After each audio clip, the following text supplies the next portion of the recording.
김정은의 자충수하고 그 손석희 왜 손석희는 태블릿 PC 조작을 했을까? 그래서 논평을 좀 해주시기 바랍니다. 예. 그리고 오랜만에 제가 이제 뭐 이 북한 문제 관련해서 잠깐 좀 말씀을 드리고자 하는데요. 예. 그 아마 지금 뭐 여러 유튜브 그 군사 안보 관련 전문가 분들이 아마 그 한반도 이 긴장 고조에 대해서 실제 뭐 일본의 어떤 전략 자산들 집결하는 문제에 대해서 많이 보도를 하고 있을 거예요. 예, 많이 하고 있습니다. 오늘 아침에도 흡변 장군님이 그 부분에 대해서 무슨 일이 일어나고 있는 것 같다, 심각하다 이런 이야기를 했습니다. 예.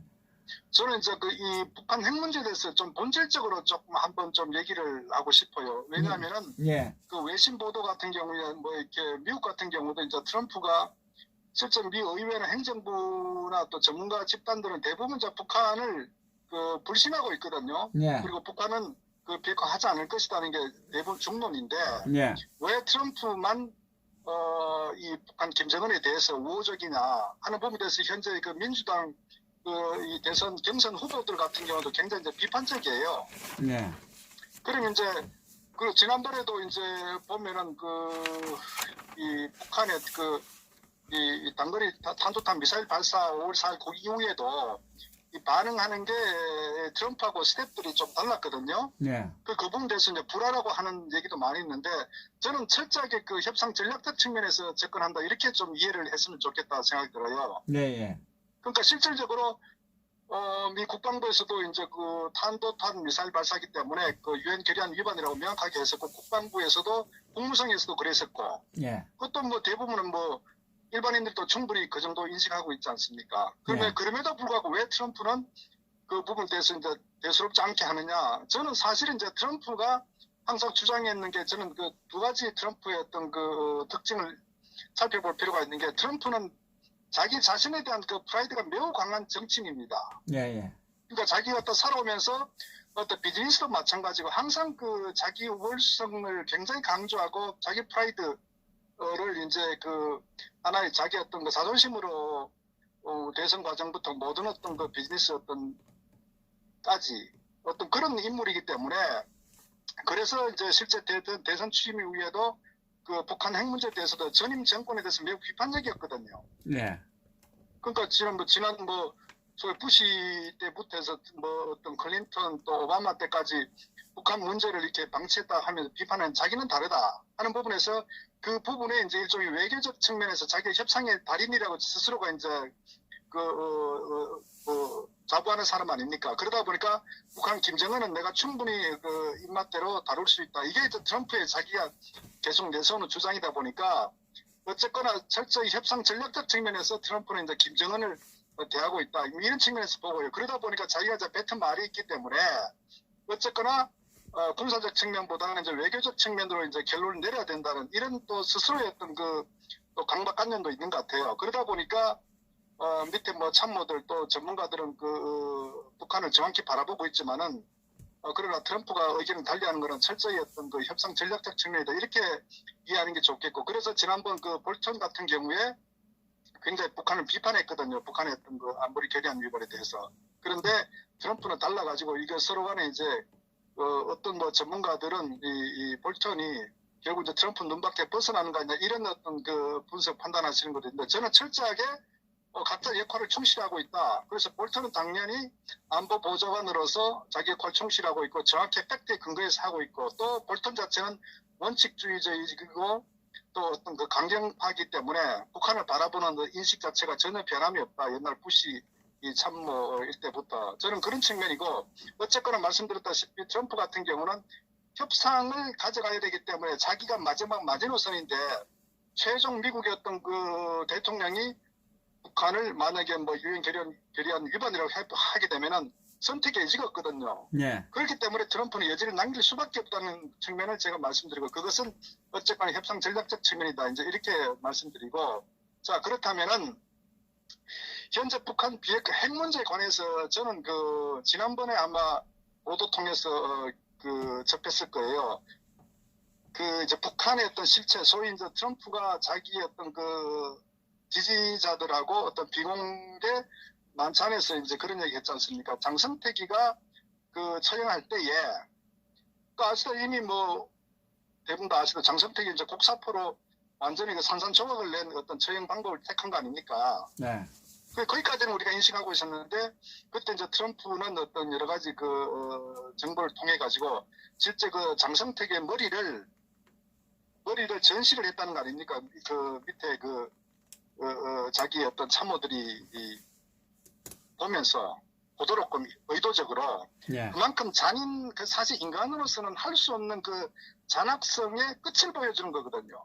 그러니까 그런 부분을 트럼프는 이미 알고 있다는 거라고요. 다시 말하면 김정은의 어떤 실체, 즉 공산당의 실체에 대해서 너무나 잘 알고 있는데, 어떻게 하든지 결국 이제 구슬러 가지고 트럼프 협상적 측면에서 이걸 끌고가자 하는 이런 측면이라는 거를 이제 우리가 좀 트럼프의 어떤 속내를 정확히 좀 인지할 필요가 있다. 그런데 이제 이 왜 김정은의 자충수라고 한다면, 어쨌거나 김정은도 트럼프를 잘 구슬러 가지고 자기가 원하는 어떤 그 제재 해제 그리고 핵은 유지를 하면서, 이게 이제 김정은의 기본적인 속내인데, 그런데 그러면서 지금까지 이제 김정은이 계속 그 평화 쇼를 우리 그 대한민국 국민들에게도 전달하고, 또 뭐 지난번 그 싱가포르 회담 때도 마치 김정은은 정상 국가인 것처럼 이렇게 대회에 많이 사실 이중성을 보였거든요. 예. 그 실제 이제 뭐 외국에서도 김정은이 마치 정상 국가의 어떤 지도자처럼 그렇게 많이 좀 왜곡되게 사실은 알려졌었어요. 예. 그게 좀 문제였죠. 붕괴였죠. 예. 특히 대한민국의 어떤 그런 이 안보 관련, 심지어 뭐 정의용 씨나 또는 그 문정인도 마찬가지고, 뭐 문재인도 마찬가지고, 또 그 정동영 같은 경우도 북한의 김정은은 정상 국가로 급격히 변모하고 있다. 심지어 정경도 같은 경우도 북한에 대한 위협에 대한 어떤 그거를 전혀 배제하면서 북한은 뭐 이제 더 이상 위협 상대가 아닌 것처럼 이렇게 굉장히 자꾸 국민들을 보도하고 왜곡시키고 있다고요. 사실과 다르게. 예. 그런데 지금까지 어떤 의미에서는 지난 그 싱가포르 회담 때까지는 상당히 성공했다고 볼 수도 있는 거예요. 북한의 김정은이가 대회에 어떤 뿔 달린 그 악마가 아니고 정상인이라는 것처럼 이렇게 정상 국가처럼 이렇게 많이 포장시키는 데 성공했는데, 이번에 그 하노이 회담 결렬 이후에 지금 우리가 뭐 보도를 통해서 알고 있다시피 김혁철이가 지금 처형됐다는 거 아닙니까? 그리고 아마 그 부분에 대해서도 물론 뭐 이게 100% 확실하다 하는 부분은 모르겠지만, 어쨌거나 뭐 여러 언론 보도, 특히 미국의 어떤 CNN이든 미국에서도 CIA를 통해서 이제 김혁철 이 그룹들이 이제 그 협상 실무자들이 어떤 미국의 스파이로 이렇게 간주해가지고 이제 처형을 시켰다는 부분들, 저는 이제 이런 부분들도 미국 트럼프 행정부나 어떤 에서 국무성이든 국방성이든 모든 그 안보 파트 쪽에서 알고 있기 때문에, 바로 그것이 결국 이제 김정은의 그 실체라는 거에 대해서 다시 한 번 더 아마 인식하지 않았나, 이렇게 봅니다. 결국은 김정은은 도저히 함께 한 하늘 아래 함께 살 수 없는 존재라는 거에 대해서 다시 한 번 저는 인식했다, 이렇게 보는 거예요. 네, 예. 그래서 김정은이 내부적으로 자기 어떤 정책적 판단 잘못으로 인해 가지고 협상 결렬된 것을 결국 자기 어떤 협상 실무자들에게 책임을 전가시켜서 결국은 그걸 처형시켜버리는, 이런 어쨌거나 뭐 그건 북한 내부에 자기 권위를 유지시키기 위한 어떤 그런 측면에서 결국 부하들을 그냥 희생시킨 거 아니겠습니까? 그것이 북한이거든요. 그리고 어쨌거나 이런 부분을 이제 이번에 짧은 시간에 뭐 정확히 이제 이 목격을 하면서 이 트럼프 행정부는 북한의 김정은 한마디로 정상 인간이 아니다, 악마다, 소위 옛날 부시가 했던 악의 축이라는 부분에 대해서 어떤 이론의 여지가 없는 것을 새삼 확인했을 거예요. 그렇기 때문에 저는 이 김정은은 아마 본인도 알 거예요. 미국의 어떤 입장을 정확히 인식하고 있기 때문에, 사실 이 핵 문제는 저는 정상적 대화로 절대 해결될 수가 없다고 저는 판단합니다. 예, 예. 기본적으로 김정은은 핵이 사라지면 자기 목숨도 사라진다는 걸 너무나 잘 알고 있을 거예요. 그것이 이제 북한 김정은의 기본 갖고 있는 어떤 변할 수 없는 그런 그 입장이기 때문에 어떻게 하든지 트럼프를 좀 구슬리고 해가지고 일부 핵은 좀 제거시켜 나머지는 갖고 있으면서 핵 보유국으로서 어떤 위치를 가지고 그리고 제재 해제 그리고 궁극적으로 이 한반도 적화하는 이게 아마 김정은의 불변했던 그 노선이기 때문에 이런 부분을 저는 이 미국 트럼프 정부도 너무나 잘 알고 있다. 그래서 사실은 어떻게 보면 지금 가고 저는 개인적으로 북한 핵은 정상적 방법으로는 절대 제거가 불가능하고 그리고 김정은은 절대적으로 핵을 제거시키지 않는다. 핵 사라지면 자기 목숨도 사라진다는 것에 대해서 너무나 잘 알고 있고 아마 트럼프도 핵을 제거하면은 결국 김정은도 죽는다는 것도 아마 트럼프도 잘 알고 있을 거예요. 그래서 사실 이 문제가 풀리지 않고 계속 꼬이면서 지금 종착지를 하고 있다. 그런데 어쩌면 이번에 이제 쉐기를 박은 게 이런 그 하노이 회담에서 이제 그 비건 같은 경우도 결국 이제 김혁철이하고 카운터 파트너로서 이제 많은 실무적 그 회담을 했지 않습니까? 네. 그런데 회담이 결렬된 그 책임 물어갖고 이제 처형을 시켜버렸다는 부분에 대해서는 사실 미국의 어떤 특히 서방 세계 이 자유민주주의 국가의 법치적 어떤 그 환경에 이 접한 사람들 입장에서는 이게 이해할 수가 없거든요. 그것이 바로 새삼스럽게 북한 이 김정은의 실체라는 걸 아마 명확하게 이번에 다시 한번 더 인식했다. 저는 그렇기 때문에 결국 이제 김정은은 어떤 의미에서는 완전히 그 회복 불능 상태에 어떤 그 도저히 저 사람은 인간이 아니다. 저는 이런 측면에 아마 쐐기를 박았다 이렇게 봅니다. 그래서 김정은은 돌이킬 수 없는 그런 상태로 빠져들었기 때문에 제가 봤을 때는 김정은은 무조건 죽어요. 죽는데 결국 어떤 방법으로 죽느냐, 언제 죽느냐는 부분인데 제가 봤을 때는 결국 김정은이 핵을 포기를 해도 죽고 하지 않아도 죽는다. 그런데 현재 상황은 어쨌거나 그 미국에서도 판단이 김정은이 핵을 스스로 포기하지 않기 때문에 결국 군사적 방법으로 최대한 이 상황을 만들어 가지고 어떤 데드라인을 정해놓고 아마 저는 마지막 어떤 그 지금 종착지를 향해서 가고 있다. 저는 이렇게 지금 이 북한 핵 문제와 미국 간의 한반도 관계를 이렇게 인식하면 될 것 같아요. 아마 그 관련해서도 그 며칠 전에 그 셔넌 국방장관이 이제 그 청와대 방문하고 했지 않습니까? 네. 그것도 어떻게 보면은 아마 미국에서 그 문재인이가 최후 통첩을 했다. 저는 이렇게 봅니다. 그래서 그 부분은 미국은 그 CVID, FFVD에 대한 그 원칙은 1%도 변한 게 없다. 그리고 그 전에 북한에 대한 제재 해제는 전혀 없다. 이게 미국의 확고 불변했던 그 입장이라는 것을 명확히 전달했고, 그리고 한편으로는 현재 미국은 그 방향을 가기 위해서 지금 모든 군사 전략 자산을 전부 총집결하고 있기 때문에 이 부분에 대해서 만약에 남한의 그 문재인이가 협조하지 않으면은 결국 미국은 미국 방식대로 해결하겠다. 거기에 한치도 벗어나면은 가만두지 않겠다. 이런 저는 메시지 전달됐기 때문에 사실은 이제 문재인 같은 경우도 그 미국의 어떤 이 비핵화 입장에서 비핵화를 하고 어떤 제재 부분은 그 이유라는 부분에 동의했다. 저는 이렇게 봅니다.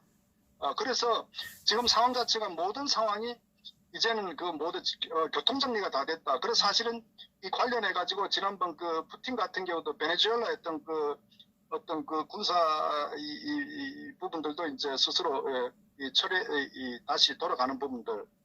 그래서 지금은 완전히 미국이 전체적 부분의 교통정리가 다 된 상태이기 때문에 어쨌거나 저는 그 김정은의 그 최후의 그 날이 지금 다가오고 있다. 이렇게 저는 전체적 흐름, 국제 정세나 지금 흐름을 좀 보면은 그렇게 정리되는 것 같아요. 네. 아, 예. 그리고 지금 뭐 또 문재인 정권에서 쌀을 뭐 지원해 주겠다고 그러는데 그 부분에 한 말씀. 네네. 사실은 뭐 현재 그 지난번 유엔에서 이제 그 북한의 어떤 그 쌀 현황에 대해서 평가했다시피 기본적으로 한 160만 톤, 150만 톤이 부족하다고 했지 않습니까? 네. 그런데 지금 이제 뭐 5만 톤을 지원한다, 10만 톤 지원한다 한다는 자체가 사실은 실질적으로 북한에 별 도움이 안 돼요. 그러나 어쨌거나 현재 문재인이 할 수 있는 거는 뭐 정상적으로 직접적으로 뭐 지원한다는 건 유엔 개념 위반이고 미국의 어떤 제재 위반이기 때문에 아무것도 할 수 없죠. 1%도. 그러니까 그 유엔이 허용할 수 있는 그 범위 내에서 하는 게 이제 그나마 할 수 있는 부분인데 결국은 저는 뭐 그 부분은 북한 김정은 입장에 봤을 때 전혀 달갑지 않다. 그 김정은 입장이 왔을 때는 그런 측면이 아니라 전체적으로 미국의 어떤 그 제재를 해제하는 이런 역할에 문재인이가 어떤 결국 미국하고 맞서더라도 해주기를 바라는 그런 부분인데 결국은 문재인이 할 수 있는 게 아무것도 없다 말만 이제 떠들었지. 그러다 보니까 오히려 이제 문재인을 그러니까 그 입을 닥치라는 식으로 헛소리하지 말라는 게 지금 북한 김정은 입장이기 때문에 저는 뭐 소위 그 죽어도 욕 얻어먹는 아마 이런 상황이다 보고요. 또 말씀드렸다시피 문재인이가 할 수 있는 게 그것밖에 없습니다. 그리고 그 5만 톤이든 10만 톤이든 간에 그것은 북한 김정은의 입장에서 전혀 도움되지 않는 저는 어떻게 보면 뭐 짜증나는 뭐 일로 오히려 그렇게 좀 인식될 것이다. 결국은 너는 말만 떠들었지 전혀 우리 민족끼리 떠들었지 미국의 미제 앞잡이 노릇을 하고 있다. 이렇게 지금 김정은이 아마 인식하고 있을 거예요. 그러다 보니까 상황 자체가 지금 결국은 점점 그 긴장이 높아가는 상황으로 가는데 저는 어쨌거나 이 부분이 수개월 내에 어떤 결단이 날 가능성이 매우 지금 높다. 저는 이렇게 판단을 하고 있습니다. 예. 예, 감사합니다. 네네. 아,